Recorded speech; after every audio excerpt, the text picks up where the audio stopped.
Ahora el Congreso le dio por remodelar. Bienvenidos a Preguntas Incómodas de la Brújula CCM. Cada día que pasa, los congresistas asombran más a los ciudadanos porque viven en un mundo paralelo.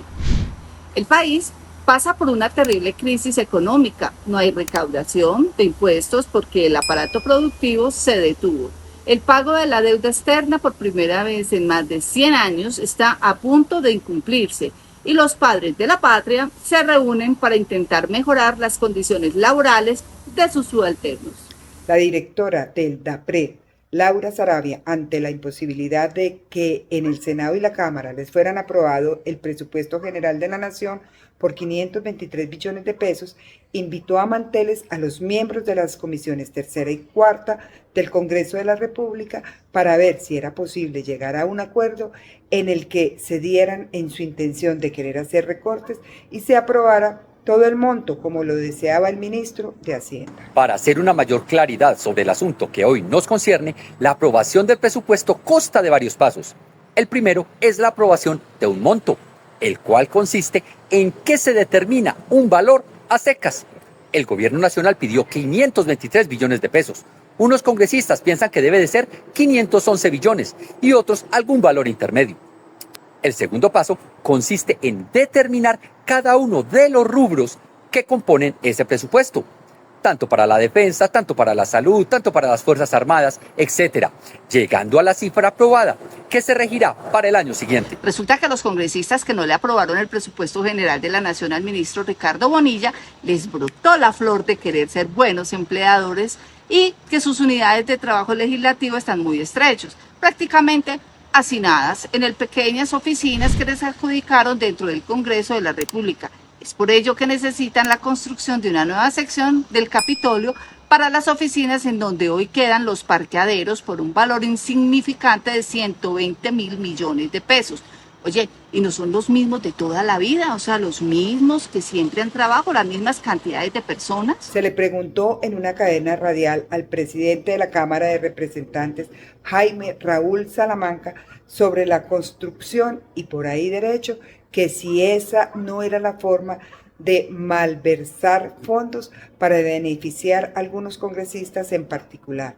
Obviamente, no podía decir que de los dineros que se emplearán en la construcción se iban a pagar el soborno. Simplemente dijo que no sabía de la proposición y que la construcción era una verdadera necesidad en el Congreso por las pésimas condiciones laborales que tenían los miembros de las UTLs. Dando el beneficio de la duda sobre la necesidad de construir nuevas oficinas para los trabajadores de las UTL, ¿es realmente el momento de realizar una inversión de 120 mil millones de pesos? La respuesta claramente es no. El presupuesto general de la Nación está desfinanciado. Se necesita una nueva reforma tributaria que le mete la mano en los bolsillos a los colombianos para continuar con el tren de gastos del Estado. Y seguramente esa propuesta es solamente la punta del iceberg, porque no sabemos cuántos contratos o partidas presupuestales están destinadas para la reparación, construcción, adecuación, arrendamiento, adquisición de oficinas, etcétera, que hoy se deberían posponer hasta que las vacas flacas desaparezcan. Ese tipo de lujos y excentricidades salen de todo contexto. Así han trabajado todos los que vienen y trabajarán los que siguen. ¿Qué es la bobada? Hombre, a trabajar, a trabajar. Lo que necesitamos es que produzcan, que miren lo que está pasando en el país. Cada vez estamos más mal.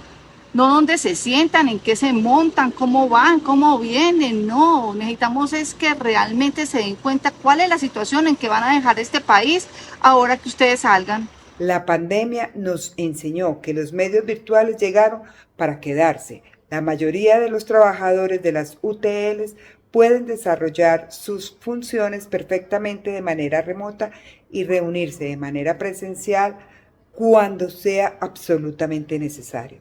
Estudiar un proyecto de ley o analizar una reforma no requiere presencialidad permanente.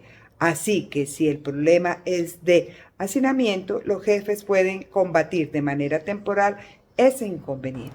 Para defender lo indefendible, el ex viceministro para la Participación e Igualdad de Derechos en Colombia, Luis Ernesto Gómez, quien apoya fuertemente el modelo socialista del presidente Gustavo Petro, dijo que los trabajadores del Congreso de la República necesitaban condiciones dignas para desempeñar sus labores y que esa inversión de 120.000 millones de pesos era lo mejor que le podría ocurrir al país para desarrollar su economía y que la evidencia era que las políticas económicas de Keynes así lo decían. John Maynard Keynes es el ídolo económico de todos los políticos y responsables, incluido el presidente de la República, Gustavo Petro, que lo nombra con frecuencia, porque su teoría se basa en que por medio del gasto público las sociedades se podían desarrollar y que no importaba si el exceso de gasto llevaba al endeudamiento del país. Todo era válido porque se retribuía en el futuro mediante el pago de los impuestos. Traducción: vivamos sabroso que los otros pagan. Aunque la escuela austriaca de economía demostró la falsedad total de las teorías económicas de Keynes, la lección de austeridad no les gusta a los políticos y consideran que lo mejor es gastar y gastar como locos, incluso en momentos de crisis como el actual.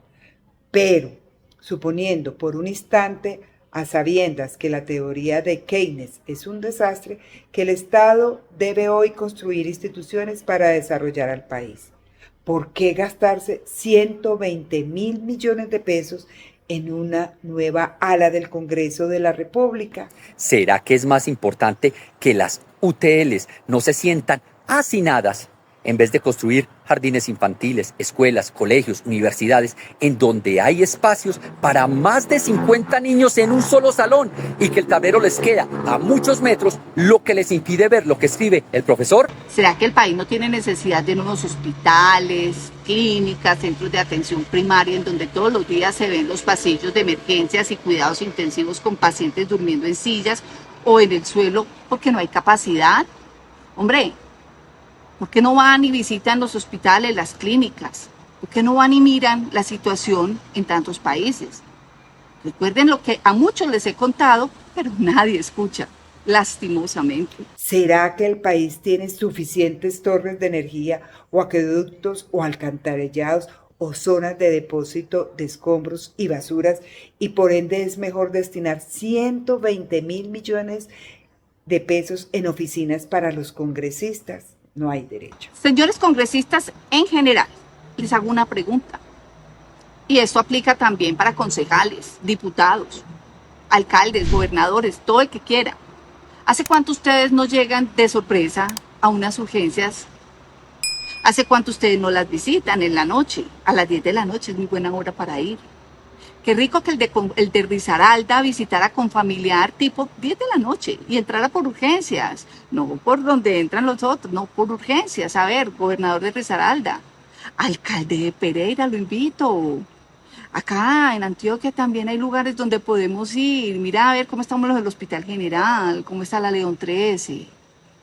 Pero Bogotá, ¿cómo están? ¿Cómo están nuestras urgencias? Para que no nos pongamos a botar la plata más, por Dios. Busquemos quién es el que realmente y dónde se necesita invertir esa plata. No busquemos dónde gastar plata. El presupuesto está desfinanciado. Se necesitan realizar recortes en el gasto para no incurrir en el impago de la deuda, que dejaría al país mucho peor de lo que hoy está. El ministro de Salud argumentó que no hay dinero para cumplir con los presupuestos máximos para entregarle a las EPS y así éstas puedan cubrir a los pacientes de alto costo.